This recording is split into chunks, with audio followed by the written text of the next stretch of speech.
जय इन्फोसिस जैसे स्टॉक पे बने रहिए और याद रखिए अर्निंग्स बायबैक और कितने प्रीमियम पे आएगा। अगर आप देखेंगे बायबैक सब ट्रेडर्स को टोज पे रखेंगे।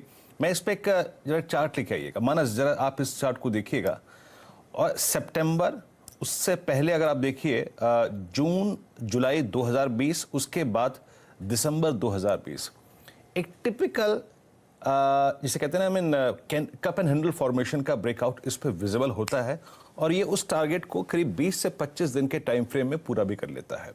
इस बार एग्जैक्टली वही पैटर्न का ब्रेकआउट हमें मिला था 31 मार्च को, जिसका टेक्निकल प्रोजेक्शन शायद 1650 होता।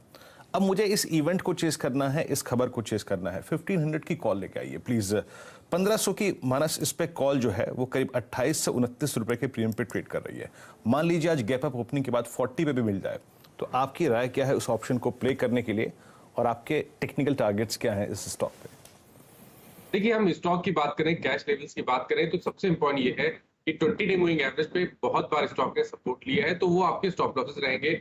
1375 के लेवल ध्यान रखिए, उसके नीचे फिसले तो आपको अपनी जो पोजीशन आपने ट्रेड लिया है वहां से निकल जाना है। लेकिन ऊपर की तरफ बात करें, जो आपने जो तर्क रखा है बिल्कुल सही है कि एक क्लियर कट ब्रेकआउट देखने को मिला है जिसके टारगेट करीब 1650 के आते हैं। तो यहाँ से भी करीब 200 रुपए का आपको रेंज मिल सकता है। तो आपका नीचे का रिस्क करीब 75 रुपए 65 रुपए का होगा। ऊपर की तरफ आपको 200 रुपए तक के मूव मिल सकते हैं।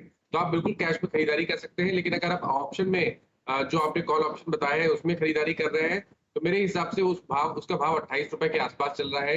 यहाँ पर 19 रुपए के नीचे आप स्टॉप लॉस रखें और कम से कम 50 रुपए के टारगेट सेट करके चलें।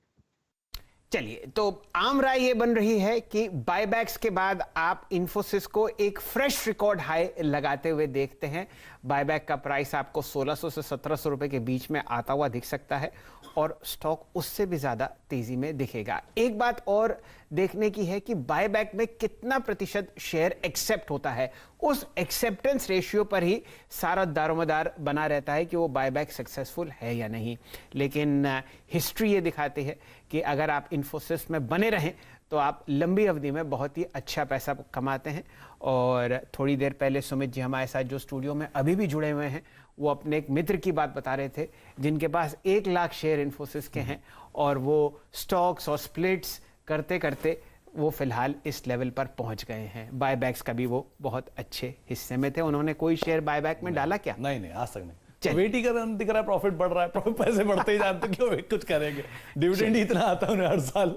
बिल्कुल सही बात है। तो 4 बार आपको ये दुधारू कामधेनु डिविडेंड देती है और हर साल बहुत बढ़िया आप इजाफा देते हैं इसके स्टॉक प्राइस में।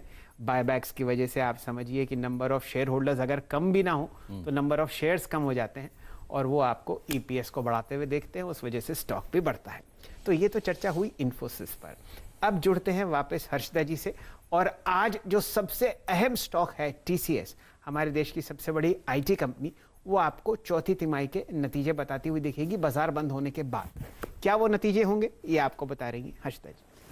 तो रिपोर्ट्स शायद यही कह रही है कि टीसीएस ही नहीं बाकी आईटी कंपनियों के लिए ये सबसे बेहतरीन चौथी तिमाही होगी पिछले 10 सालों में। और Q4 नॉर्मली हम देखते हैं ठंडा क्वार्टर रहता है, लेकिन इस बार ही कुछ अलग होता हुआ दिखाई देगा। इंडस्ट्री के मुकाबले Q4 में एक बेहतर ग्रोथ यही बाजार का अनुमान है।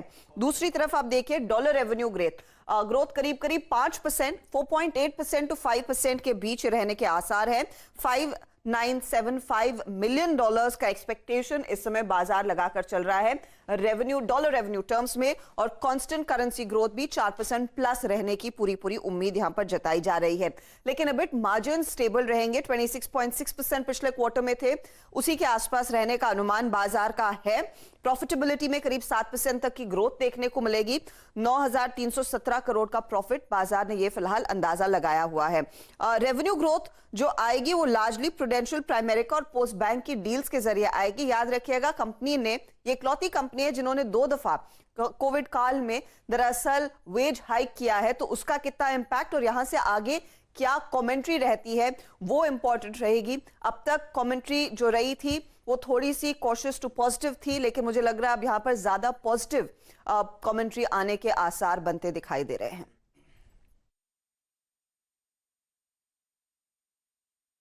ओके, काफी जिस नोट पर आप देखें हर्षदा ने इस अपनी कमेंट्री को रोका वो यही था कि काफ़ी स्ट्रॉन्ग कमेंट्री आएगी।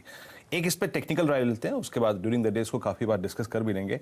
राजेश जी, आपका व्यू, इनफैक्ट असित हैं तो असित से बात कराइएगा मेरी एक बार प्लीज़। असित, इस पे आपने एक 3300 के कॉल के बारे में बात की थी कि 3300 के कॉल को, आई थिंक असित नहीं है। राजेश जी, आपकी राय क्या होगी? इनफैक्ट अब मेरे ख्याल से राहुल शर्मा भी हमारे साथ कनेक्ट हो चुके हैं, जुड़ चुके हैं। आइए उनका पैनल में स्वागत करते हैं। Rahul, good morning. अभी आपने टीसीएस पे हर्षदा को सुना। राहुल, इस स्पेस में स्ट्रेंथ है, टीसीएस ऑल टाइम हाई की डिजिटरी में ट्रेड कर रहा है, एक इवेंट है, अर्निंग्स आनी है। आपकी राय, आप कैसे प्ले करेंगे टीसीएस को? जी हाँ, देखिए टीसीएस का अगर वीकली चार्ट देखें तो स्टॉक ने एक अच्छा राउंडिंग बॉटम बनाकर यहाँ पर कंटिन्यूएशन देने के संकेत दिए हैं। आईटी इंडेक्स जो है वो लाइफ हाई पर है, रिलेटिव स्ट्रेंथ काफ़ी स्ट्रांग है। ब्रॉडर मार्केट थोड़ा सा डगमगा जरूर रहा है, बट आईटी इंडेक्स में अच्छी तेजी देखने को मिली है। टीसीएस जो कि एक दिग्गज है, आईटी पैक में हैवी वेट है, इसने वीकली बेसिस पर पॉजिटिव आरएसआई क्रॉसओवर भी दिया है। मेरे हिसाब से आपको ऊपर में 3420 3450 तक के लेवल लिमिटेड बेसिस पे देखने को मिल सकते हैं। आई थिंक रिजल्ट अच्छे रहे तो स्टॉक और भी चल सकता है, लेकिन एक चीज़ का हमें ध्यान रखना है कि इसमें जो डेरिवेटिव्स का ओपन इंटरेस्ट है वो स्लाइटली हायर साइड पे है, तो रिजल्ट के बाद थोड़ी प्रॉफिट बुकिंग भी आ सकती है। तो आई थिंक आज एक प्रीएम्प्टिव ट्रेड अगर किसी को लेना है तो 3300 के स्टॉप लॉस से ले सकते हैं। अगर ऑप्शंस में ट्रेड करना है तो 3300 का कॉल ऑप्शन में तेजी की जा सकती है with a stop loss. But मेरे हिसाब से आज जो मोमेंटम रहेगा इसमें, आई थिंक जैसे ये 3350 के ऊपर सस्टेन होता है, हमें अच्छा मोमेंटम देखने को मिलेगा, जहां पर तकरीबन 100-125 रुपए की अपसाइड ऊपर में आ सकती है। तो मोमेंटम में ट्रेड करें, साथ ही में ट्रेलिंग स्टॉप लॉसेस जरूर लगाए, बिकॉज स्टॉक ने रिजल्ट के पहले अच्छा मूव दिया है। हो सकता है प्रॉफिट बुकिंग थोड़ी सी रिजल्ट के बाद आए। चलिए, ये रणनीति आपके सामने सेट करते हुए दिख रहे हैं हमारे मित्र राहुल शर्मा साहब, जेएम फाइनेंशियल वाले। शर्मा साहब, स्वागत है आपका, good morning to you. Very good morning sir. बताइए क्या रणनीति किसी एक टॉप फार्मा स्टॉक पर, मैं इसलिए आपसे चर्चा करना चाह रहा हूं फार्मा पर क्योंकि हर्षदा जी हमारे साथ स्टूडियो में जुड़ी हुई हैं, वो आपको एक बहुत अहम खबर देने वाली हैं रेमडेसिविर पर। जब तक वो खबर आपके सामने स्क्रीन पर आती है, शर्मा साहब एक बढ़िया फार्मा स्टॉक ढूंढ के रखिए हमारे लिए। हर्षदा जी। आप जी हाँ, रेमडेसिविर जो बड़े पैमाने पर कोविड के इलाज के लिए इस्तेमाल किया जा रहा है, उसकी शॉर्टेज हो रही है देश में, और यही वजह है कि सरकार ने अब कह दिया